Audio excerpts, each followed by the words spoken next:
আওয়ামী লীগ সাধারণ সম্পাদক এবং সড়ক পরিবহন ও সেতু মন্ত্রী ওবায়দুল কাদের বলেছেন, ভারত বাংলাদেশের রাজনৈতিক বন্ধু এবং চীন উন্নয়নের বন্ধু।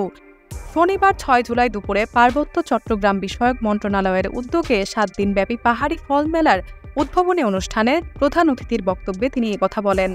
ওবায়দুল কাদের বলেন, ভারত আমাদের পরীক্ষিত বন্ধু।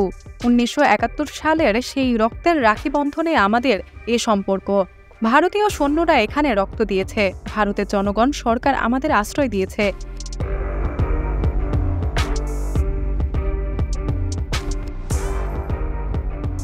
এ দুঃসময়ের বন্ধুদের আমরা ভুলে যেতে পারি না। ৭৫ পরবর্তী সরকারগুলো ২১ বছর ভারতের সঙ্গে বৈরী সম্পর্ক রেখে কি অর্জন করেছে প্রশ্ন তুলে তিনি বলেন, ৬৮ বছর পর আমরা সীমান্তের সমস্যা সমাধান করেছি।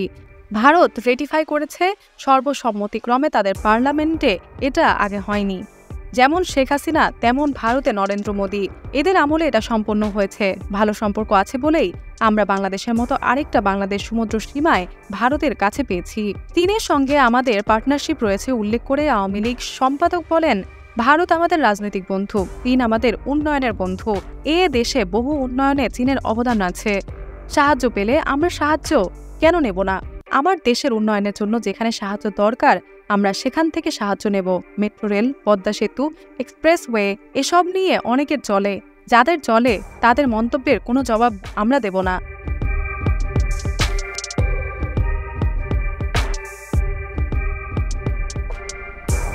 চীনের সঙ্গে বাংলাদেশের বাণিজ্য সম্পর্ক বহুমাত্রিক। একক দেশ হিসেবে চীনের কাছ থেকেই বাংলাদেশ সবচেয়ে বেশি পণ্য আমদানি করে এবং গত কয়েক বছর ধরে ঋণ দেওয়ার ক্ষেত্রেও চীন আমাদের বিলিয়ন ডলার ক্লাবের সদস্য।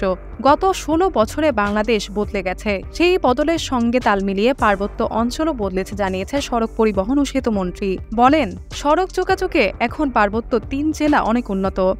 একসঙ্গে ৪২টি ব্রিজ উদ্ভাবন হয়েছে খাগড়াছড়িতে। এখন সীমান্ত সড়ক তৈরি হচ্ছে। শেখ হাসিনা থাকলে সব সমস্যার সমাধান হবে। ওবায়দুল কাদের আরও বলেন, বিদেশে বহু ফলের চেয়ে অনেক উন্নত মানের ফল উৎপাদিত হয় পার্বত্য ৩ জেলায়। এক সময় আনারস প্রধান ফল ছিল, কিন্তু এখন বহু ধরনের ফল উৎপাদিত হয়। আগে যোগাযোগ ব্যবস্থা উন্নত না থাকার কারণে ফল পচে যেত। আজকে যোগাযোগ ব্যবস্থার উন্নয়নের কারণে পাহাড়ের সুমিষ্ট ফল ঢাকায় চলে আসে। সিঙ্গাপুরের চেয়ে উন্নত মানের ফল পাহাড়ি অঞ্চলে উৎপাদিত হয়।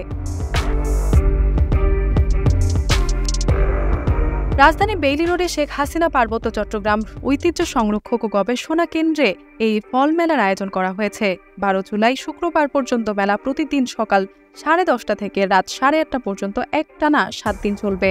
এর জন্য উন্মুক্ত থাকবে।